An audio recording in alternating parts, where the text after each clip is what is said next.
Salut tout le monde. Aujourd'hui, on plonge dans le monde fascinant des mouvements littéraires français, de la Renaissance au XXIe siècle. On va décoder l'essence de chaque époque, mettre en lumière les auteurs clés et leurs œuvres phares. Prêt? C'est parti. On commence avec la Renaissance au XVIe siècle. Cette période est fortement influencée par l'humanisme et l'invention de l'imprimerie. Le mot d'ordre, célébrer le savoir et l'individu. Des figures importantes, Rabelais, avec ses œuvres satiriques, Gargantua et Pantagruel, et Montaigne, dont les essais explorent des réflexions personnelles sur la nature humaine. Sans oublier la poésie lyrique de Ronsard dans Les Amours. Ensuite, direction, le classicisme au XVIIe siècle. À l'ombre de la monarchie absolue de Louis XIV, la littérature recherche l'ordre et la raison. Les écrivains suivent des règles strictes, comme la vraisemblance et la bienséance.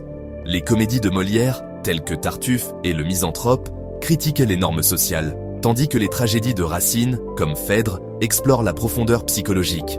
Les fables de La Fontaine offrent des leçons de morale sous couvert d'histoires d'animaux. Le XVIIIe siècle nous apporte les Lumières. Cette ère valorise la raison, la liberté et le progrès. Candide et le dictionnaire philosophique de Voltaire utilisent l'ironie pour combattre l'obscurantisme. Les Confessions et du contrat social de Rousseau mettent en avant l'autobiographie et la pensée politique. Et Jacques le Fataliste et l'encyclopédie de Diderot révolutionnent la narration et la diffusion du savoir. On continue avec le début du XIXe siècle et le romantisme. Nourri par la Révolution française, ce mouvement exalte l'émotion et la nature, tout en rejetant les contraintes classiques. Les Misérables, l'œuvre épique de Victor Hugo, et ses poétiques contemplations en sont de parfaits exemples. René et les mémoires d'outre-tombe de Chateaubriand capturent la mélancolie de l'époque, et les méditations poétiques de Lamartine entrelacent émotion et spiritualité.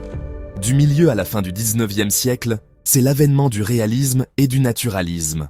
Le réalisme vise à dépeindre la société objectivement, comme on le voit dans l'immense comédie humaine de Balzac. Le naturalisme, avec une approche plus scientifique, est illustré par les œuvres crues de Zola, Germinal et l'Assommoir. Madame Bovary de Flaubert présente un style précis et impersonnel. La réaction au matérialisme à la fin du siècle donne naissance au symbolisme. Ce mouvement utilise une poésie suggestive et des symboles pour rechercher l'idéal et le mystère. Les Fleurs du mal de Baudelaire explorent les connexions sensorielles. Un coup de dé jamais n'abolira le hasard de Mallarmé embrasse l'hermétisme. Et Une saison en enfer de Rimbaud plonge dans la prophétie poétique. Au XXe siècle, le surréalisme émerge après la Première Guerre mondiale. Il célèbre l'inconscient à travers l'écriture automatique et l'imagerie onirique. Le manifeste du surréalisme de Breton pose les bases, tandis que le paysan de Paris d'Aragon et capitale de la douleur d'Éluard étendent son influence. Au milieu du XXe siècle, l'existentialisme prend racine au milieu des conséquences de la Seconde Guerre mondiale. Ce mouvement explore l'absurdité et l'engagement politique. La nausée et huis clos de Sartre déclarent la célèbre phrase « L'enfer, c'est les autres ». L'étranger et le mythe de Sisyphe de Camus se confrontent à la révolte et à l'absurde. Le nouveau roman des années 1950-70 remet en question les conventions narratives, rejetant les personnages traditionnels et fragmentant les histoires. La jalousie de Rob Grillet se fixe sur le détail, tandis que Les Fruits d'or de Sarrazin explorent la métalittérature. Enfin, la littérature contemporaine du XXIe siècle embrasse un mélange d'autofiction, de littérature mondiale et d'hybridation des genres. On pense aux années d'Annie Ernaux, à Chansons douces de Leila Slimani, et à l'essor des romans graphiques et numériques. Voilà pour notre tourbillon à travers les mouvements littéraires français.